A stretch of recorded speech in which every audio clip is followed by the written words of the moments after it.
আমি বড় কাপের 1 কাপ মটর ডাল নিয়ে নিচ্ছি। এবার মটর ডালটা ভালো করে ধুয়ে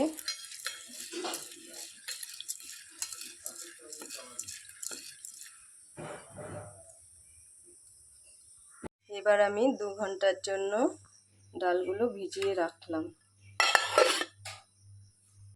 এবার আমি ঢাকনাটা তুলে দেখি, দেখো ডালগুলো ভিজে গেছে। ডালগুলো মিক্সিতে বেটে নিলাম। কুমড়োর ডগাগুলো কেটে ধুয়ে নিয়েছি, তার সাথে কুমড়োর কচি পাতাগুলোও কেটে দিয়েছি। আর 2টো পটল এইভাবে কেটে নিয়েছি। আর নিয়েছি 2টো ঝিঙে, 1টা বেগুন আর 1টা আলু। আর 6টা কাঁঠাল দানা এইভাবে শিলনোড়ায় থেতো করে নিয়েছি। ডাল বাটার মধ্যে একটু নুন আর একটু হলুদ দিয়ে মেখে নেব। কড়াইয়ে তেল দিয়ে এবার ডালের বড়া করে নিচ্ছি।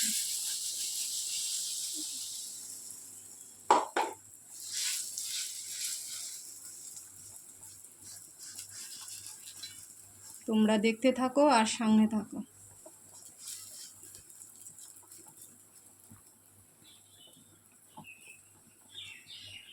ডালের বড়াটা এবার আমি উল্টে দেব।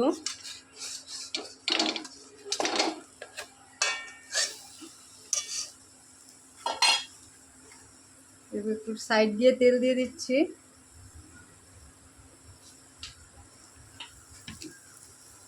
কড়াইয়ে তেল দিয়ে এবার আমি এক এক করে সব ভেজে নেব।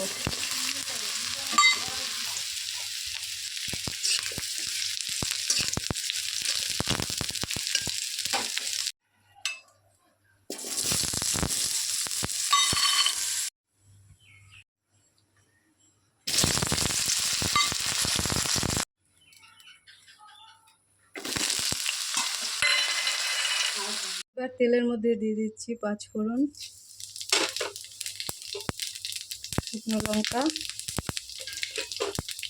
তেজপাতা। এবার দিয়ে দিচ্ছি কাঁঠালের দানাগুলো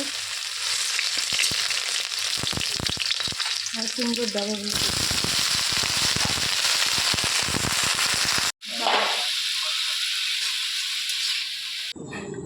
এবার আমি এক এক করে সব দিয়ে দিলাম।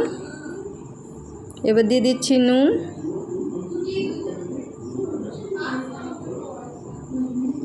আর 1 চামচ হলুদ দিয়ে দিচ্ছি।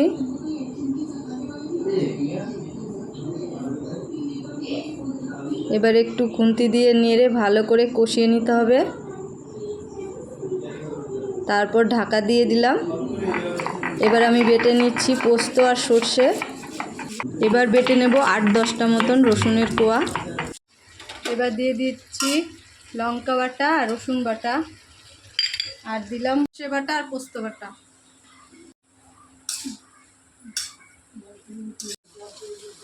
এবার নেড়ে চেড়ে ভালো করে কষিয়ে নেব। এবার জল দিয়ে দিচ্ছি বেশি করে।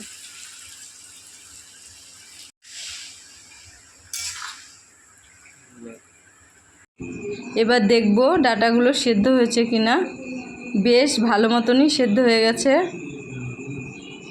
এবার ডালের বড়াগুলো দিয়ে দিচ্ছি। রান্নাটা আমার হয়ে গিয়েছে, এবার নামিয়ে ফেলবো। ভিডিওটা ভালো লাগলে একটা লাইক করে দিও।